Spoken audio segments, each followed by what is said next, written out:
Hi everybody, welcome to a new tutorial on DrumComputer. So in this tutorial we'll start the journey on exploring how DrumComputer works in more details. So I'm going to start with something simple.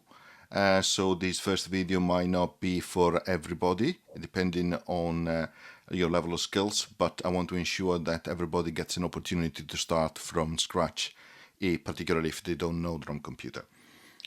So I'm going to start with the mixer view, because I think that in my view where you should start and then move on to the different synthesis mode.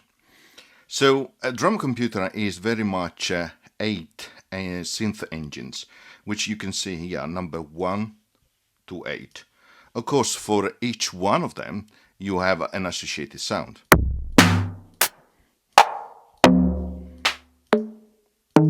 Okay, and for now I'm actually using the Bytes analog kit, which you can find here under the category Bytes first one.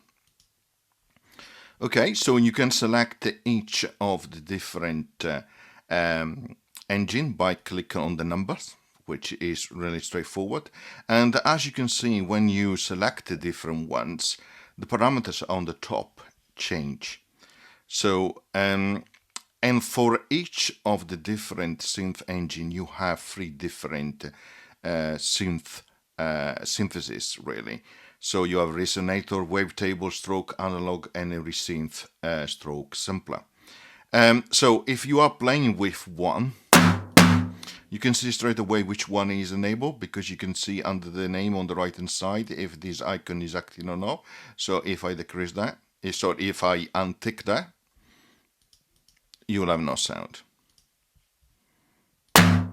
Okay, perfect. And as I just mentioned, moving from one engine to the other, you will see all the different parameters changing, whether it is for effects, EQ, filters, etc., etc.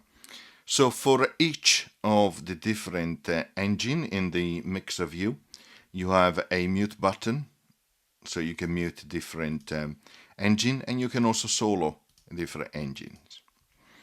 Here on the right hand side you have a master control. On the top button you have a button which unmutes all the engines, and also you have corresponding unmuting solo button as well, which as you can see it will unsolo where the solo button has been pressed. Of course you can also set the output level, the master output level here. Now for each of the different engine you can also set the level here, the pan as well, so left to right,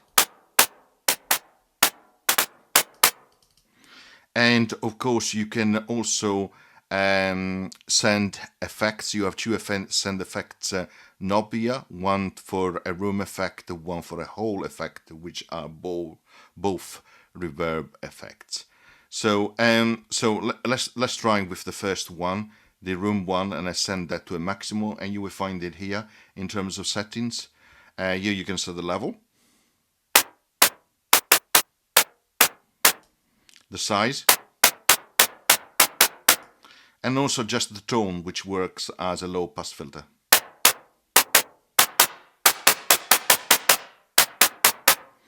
The hole is reverb is quite different. The room is quite smaller, so he has a high density in a smaller space, while the hole actually is used for more the typical reverberate effect. So let's try.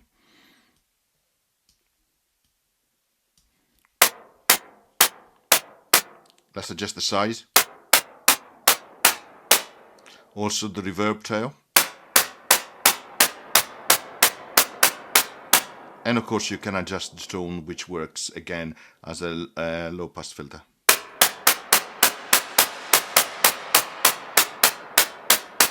And of course the level itself for the effect.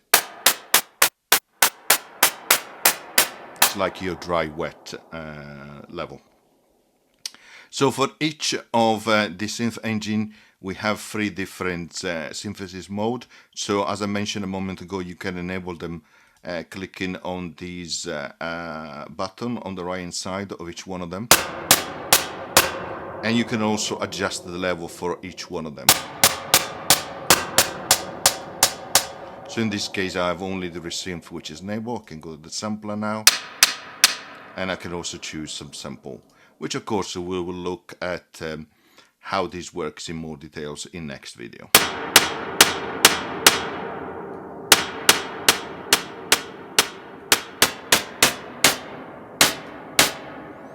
Okay, I hope you enjoyed this short tutorial. In the next video we'll start to look at all the different synthesis mode.